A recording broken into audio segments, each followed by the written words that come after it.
Halo, selamat datang di channel Ruang Taktik. Di video kali ini kita akan analisis derby Milan.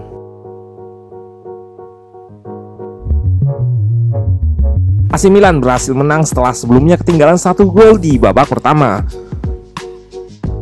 Gak hanya gol saja, Milan di babak pertama kesulitan dalam menciptakan peluang. Sementara Inter beberapa kali mendapatkan peluang namun dapat digagalkan oleh mainan.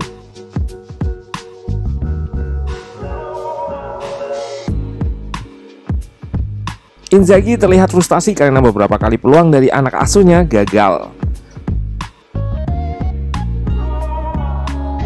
Sementara Milan dengan pergantian di babak kedua mampu perlahan kembali ke pertandingan. Nah, penasaran dengan jalannya pertandingan dari sisi taktikal? Let's go, kita bahas sama-sama.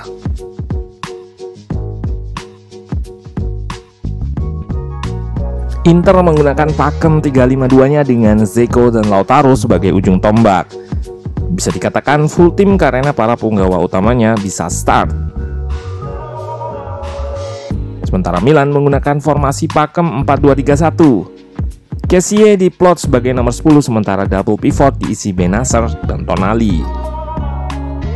Di babak kedua, Kessie diganti karena strategi Pioli untuk menggunakan nomor 10-nya ini sebagai pressure bisa dibilang gagal. Yap, Inter cukup nyaman melakukan build up meski dipres tinggi oleh Milan. Hal ini karena Inter membangun serangan dengan pemain yang melebar di dua sisinya dan banyak progresi lewat sayap. Ini membuat gelandang Milan yaitu Tonali kerap keluar dari areanya.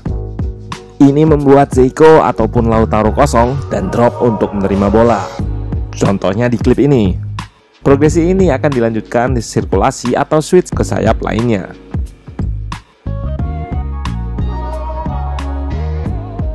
Kita lihat sistem pressing Milan di babak pertama adalah press di sayap. Saelemaekers yang berposisi di sayap kanan sampai jauh ke tengah. Tonali terpisah jauh dari Bennacer karena harus menutup build up Inter lewat Barella yang melebar ke sayap.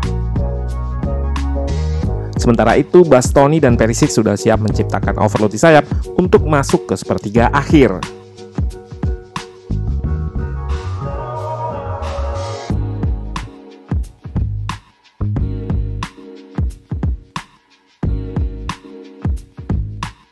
Lewat skema inilah Inter mencetak gol yang dianulir lewat sundulan Dumfries.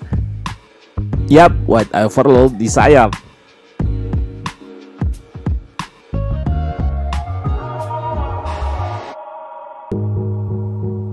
Kita lihat skema yang sama, crossing ke Dumfries.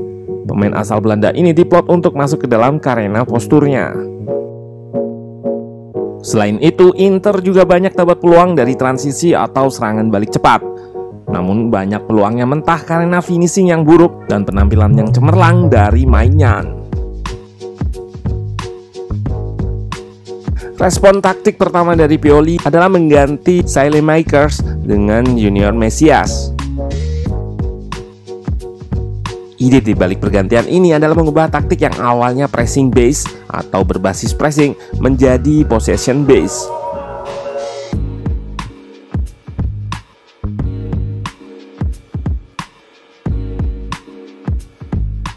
Ide yang sama diaplikasikan ketika mengganti Kessie.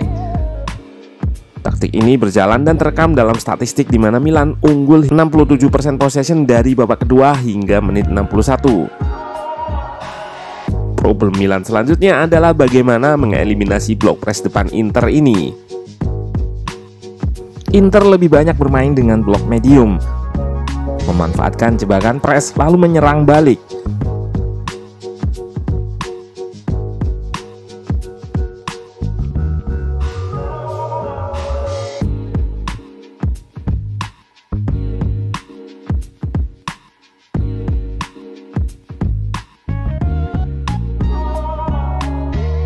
Ini yang membuat posesinya rendah, namun XG-nya tinggi karena peluang-peluang dari serangan baliknya berbahaya. Sementara Milan terlalu berhati-hati di babak pertama. Nah, bagaimana melewati blok press serta jebakan press Inter tadi? Taktik Milan adalah melewatinya dari sisi sayap. menggunakan false fullback baik di kanan maupun di kiri. False fullback adalah taktik di mana fullbacknya nggak naik ke sayap, melainkan masuk ke tengah. Terlihat di sini Calabria masuk ke tengah dengan tujuan menang jumlah dan menciptakan koneksi dari belakang ke depan. Jadi bukanlah kebetulan kalau gol kedua Milan berasal dari Calabria. Yap, pemain berusia 25 tahun ini memberikan wall pass, makanan empuk Giroud. Calabria bisa masuk ke tengah juga karena Messias sudah ada di sayap, pemain yang baru dimasukkan oleh Pioli. Dengan tekniknya yang tinggi, Giroud mengelabui Stefan de Vrij dan menciptakan gol berkelas bagi Milan.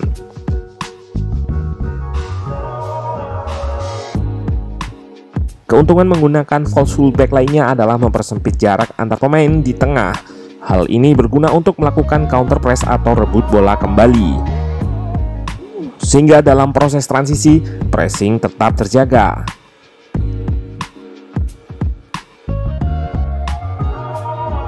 Seperti di gol pertama Giroud ini yang berawal dari counter press Milan yang simultan.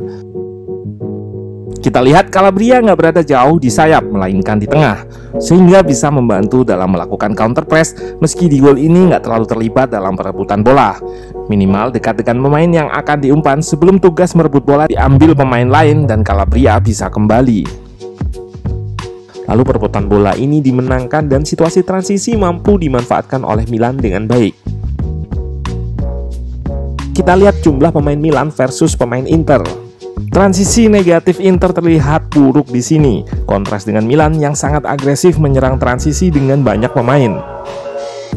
Gasperini, pelatih Atalanta, sempat menyebut intensitas bermain Milan berbeda dari klub Serie A umumnya. Ini yang jadi senjata Milan dalam 2 musim ini.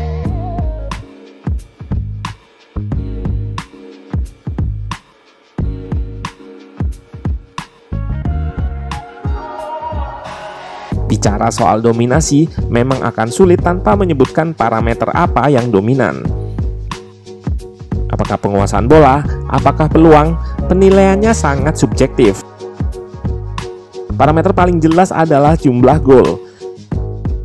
Milan berhasil menang di derby bergengsi ini karena respon taktik Pioli yang tepat di babak kedua.